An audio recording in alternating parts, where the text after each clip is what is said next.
Yes, sir, baby, on the radar. Yo, from Harlem, I'm joined by a very, very, very special guest today, Journey Montana. What up? Hey. New single, Selfless, out now. How are you? How's everything? How have you been during these crazy times? I've been good, just trying to stay productive and creative and, doing whatever I can to just interact with my fans and my supporters and, putting out music, making as much music as possible and writing and just, creating and staying productive. And I love, and you've definitely been productive because you've been dropping like a ton of singles, and I feel like because even looking at on my mic, even looking at like when you dropped Better in 2020, that was kind of like right when the pandemic started, and you had like a single out before that. Yes. You had a Show Me Mhm. Your Love that came out Yeah. in 2019, right before that, and so Yeah. like so that kind of brings me to like, when did you really decide to start taking music seriously? Because obviously, there's like that little gap there. There's the Better at the beginning of the pandemic. When did this all kind of like really start snowballing into like, okay, I'm gonna do this like for real, for real? Okay, well, I've been in artist development since I was about 7 or Oh 8. wow, okay. And yeah, like I've always wanted to be a singer since I could talk. My dad is a singer as well. So it was just kind of like in the family. And so I've been in artist development for years. And when we moved to Atlanta for a few years, that was when I really started getting really serious. And I started like trying to build my fan base and making singing videos. And then I was in a group actually for a few years. And that played a major role in like my artist development with recording and songwriting. Mm. And and then I just started recording like crazy. Probably when I was about 14, I recorded like 30 songs in Wow. like 6 months. Um and then yeah, it was just like a snowball. And then we were like, okay, I think it's time to like release music by the time I turned like 17, 16. And yeah, now we're here and we just been trying to stay consistent and keep it pushing and just make the snowball bigger. I love that. I love that. And you know what's interesting? I feel like when I talk to a lot of young singers, female singers like yourself, y'all always Mhm. have the same type of situation where y'all were put in like a group together. I know, it's so Like, funny, why is right? this such a common trend for young females? Like, I don't I understand. don't know. It's so funny. Because I always thought like before I was in the group, I was always just like, oh, like it's so funny. Like I'm not in a group, like, and I feel like every artist is like in a group, and like how I'm like, and then literally I just got in a group, like somebody DM me, and then we started talking and we linked up, and then I was in a group, and I was like, wait, I'm in a group too. Yo, Like this is just like a very funny, common like thing apparently. thing. Like, I Yeah. I don't know why. Like, was it because like maybe in the early, I don't know, in the early 2010s, were there like a lot of super like groups? I mean, you know what I'm saying? Like, I know there were a lot of young male groups, but I don't really know of too many like young women groups. I mean, unless everybody was just trying to make another Fifth Harmony. Like, I don't really know like what the Yeah. vibe was like that. Yeah, it was just, I feel like for the past few years, there's been like a gap missing in the Mm. music industry, like with a female, like Group? Black girl group. Yeah. I honestly feel like, and I feel like everybody was trying to grab that spot. Mm. So it was just like a very common thing of everybody just trying to fill that gap in music. So I think that's probably why it was just so common for a second. I think it's still kind of common, but like everybody's just trying to grab that spot, and it's just it's not filled yet. And, you mentioned your pops was a singer. What's your pop? I always like asking this. What's your pop's like artist name? Um, gosh, his name is Gavin Roan. He was in a group as well. He was in a group in That's the so funny. '90s. Yeah, he was in a group called Third Story. They had like a little buzz around like the Proud Family and did certain, some Hmm. stuff. A little joint here Yeah, and there. yeah, I always like asking that because, like, like some people will have like they'll be like, oh, my pops was a DJ, or my dad was a rapper. So I always find it interesting because you never really know like what their names was, and if like the kids are like, they're like, I've had someone who's been like, oh, my dad was like DJ, I don't know, I forgot what the name was, but they're like his name was hella embarrassing because it's from like the 80s. You know what I'm saying? So I always find it funny to ask because I'd be wanting to know like if they had like some crazy name from like the 80s or the 90s or something like that, that you're just like, yeah, this is his name, and I'm kind of like, I don't want to talk about it. No, I mean, yeah, I definitely am proud, and I rep my dad and what he's done. So for you, like growing up, you were like always around music. Obviously, you said you were recording at a young age, the group, Yeah. like so this was destined for you. Like you already like we already knew that you were gonna do this when you were a child. Yes, definitely. And then my mom is also in the industry, so it was just like I literally grew up in the studio with artists, just like watching them Mm, work and going to premieres and going to music videos and going to photo shoots. Just like I was just that kid in the corner, just like sitting there watching right. everything. Do you feel like with your parents being in the music industry, like it not made it easier, but you kind of you knew how to navigate things better than most artists? Because like other artists, they might find themselves in some wacky deals or like this, and that. But like, do you feel like it was Mhm. kind of like you were able to learn more about the industry quicker and kind of adapt quicker? Yeah, definitely. And I'll say that because it's true. And I have a lot of friends that are artists as well. And I notice the difference. So like, some people would be like, no, no, no. But like I do think that there is like an advantage with knowledge and like knowing how to move and what to say no to. I definitely Mm. think that my parents have played a big part in that. Yeah.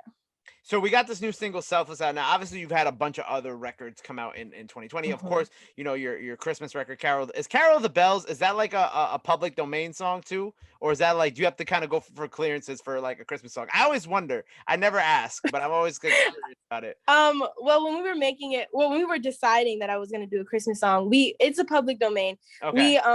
We went through the list because I Mm. wanted to do a different song, and they were like, "Oh no, that's like a copyright thing. There's gonna be a whole process to get it cleared." And so we did a public domain. Yeah. Gotcha. I wasn't sure. So with "Selfless," when you coming out the gate swinging, like I feel like this record, like the video feels like your most produced video. The cover feels like the most like produced, like cover for the single. Yeah. With this record, why did you decide to come out the gate swinging with this year? Because I just turned 18. It's the top of 2021, and Mm, we're just starting fresh. We're just gonna come hard. I took a moment, like it was a little pause. It was like I was dropping singles back to back to back, and then end of the year, I kind of paused for a second, put out the mm. Christmas song, and then it was like, okay, I'm gonna come back. I'm gonna come hard. Um, the video was in the works for a second. I knew that Selfless was gonna be the next song, and so it was just like a very detailed process, and like coming back and coming strong, and just And I saw that it was featured in an ad for Black History Month with Beats by Dre. Correct? That was the record that they used. yes. How Yeah. how did that happen for you? Well, I was actually really surprised. My manager pitched me for it, and I didn't Mhm. realize that they were going to use me for the whole campaign. I That's didn't. awesome. They didn't say anything. I just saw that they posted it, and I was like, oh, okay, that's You're like, cool. thanks for telling me. I would have posted too, and I would have liked to know. I'm like, but it's cool. It's cool. Where's the check at? Right. Yeah, it was pretty cool. It was really exciting. I was really happy about that. No, that was definitely such a cool way for you to like start off the year, and then you followed it up with I call them loopsies because like they're not on DSPs, but you threw it on YouTube, and you and it was such a first of all the video was so adorable. It was great. I loved it. Thank you. I love the kids in it. And you put out love Mhm. the day before Valentine's Day. Why did you just Mhm. why did you decide to just put this out on YouTube and not really on any other I guess streaming services? Is the best way to say it. Well, because it was kind of a spontaneous thing. I had been sitting on it for a while. I was really proud of it, and my nephew is the main character in it, Oh, I and love I it. directed it. It was like a cool little family project. Yeah, and I couldn't think of a better time to put it out than Valentine's Day, and Mhm.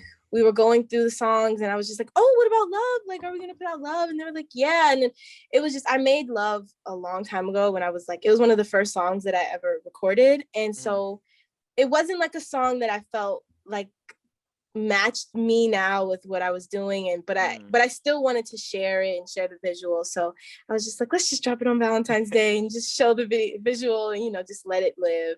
And yeah, it was cool. I love that. I love that.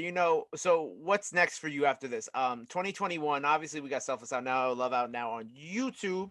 What is next for you in 2021? Like what do you want to do this year? What's your release schedule looking like? Is there an album in the works? There is an album in the works, there's an EP in the works. I right now I'm focusing on singles and just evolving and finding myself as an artist. I had my first few months and my first few singles, and now it's really time to like show the world journey on the inside and really just um, you know, show who I am and show a different side of me that nobody's really seen. And yeah, that's really just 2021. It's not super planned out yet, but we're just going and it's gonna be great. And it's just gonna be great. And visuals and content and music, and yeah, it's just gonna be great. You're also are your partner with United Masters, correct? Yes. So Yes. how did that partnership kind of happen for you? Well, they I was working with EQ distro for a second, and then I went to United Masters and they found me and they started supporting me, and it was just a very good connection and a good vibe. And they're like family now, and it's really cool. It's really good. Yeah.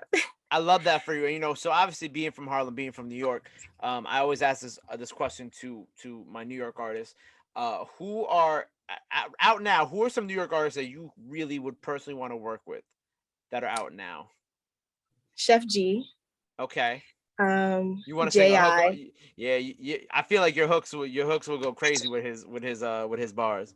Yeah, most definitely, most definitely. Yeah, those are really my top two right now. But Chef Ji. G. Okay. Yeah, everybody Ji, been yeah. I got like a pool of what everybody's been saying lately. It's Chef G is every now and then, but most people say Ji. This week alone with my interviews, everybody's been saying Stunna Gambino, who's from the Bronx. So I think that I love that. That would be cool to see you and Ji do something together. I would love to see that. Yeah, and also Malibu Mitch. I really Yo, admire my girl her. Malibu Mitch, man, she is Yeah. the best. Have you ever got to meet her? No, not yet, Oh but I my hope so God. soon. She seems really cool. She's such a pleasure. I love her so much. So we got more videos, more singles, a possible album out this year. What else is Yes. there to be on the lookout for from Journey Montana in 2021? If there's anything else, or did we cover it all? Maybe some collabs, possibly. Okay. Those are in the works and the talk. And yeah, probably some more shows, some like virtual shows, and Hopefully in person. Yes, hopefully in person. If we can get outside, open the world back up, please. Of course. But yeah, definitely some more shows, and just doing more looks and growing. Yo, well, I'm excited for all of this. Congratulations on everything. On Selfless, on Thank you Love, so on all much. on the Black History Month. Dr. Dre ad, Beats by Dre ad. Congratulations on everything. I'm already seeing how great this year is treating you, and I'm excited to see what you have next. Before I let you go, obviously, so we already covered everything: new videos, new singles, possible album. Let the people know where they can follow you at. Any last message you got for the people out there? Now's the time. Go ahead, plug it in. Well, I hope you guys enjoyed this interview, and you can find me at Journey Montana, JourneyMontana, on everything. And yeah, Selfless is out now. The visuals out now. I hope you guys enjoy. I also have an acoustic version that I just that came out with the song. Yeah, it's like a 2-pack kind of. Yeah, it's like a 2-pack, and the video for the acoustic version is coming out soon. Nice. So look out for that. And yeah. Awesome. Like I said, I'm excited for everything. Make sure y'all go run up the streams on Selfless. Go check out that adorable love video on YouTube out now. Until next time, Journey Montana on the radar, baby.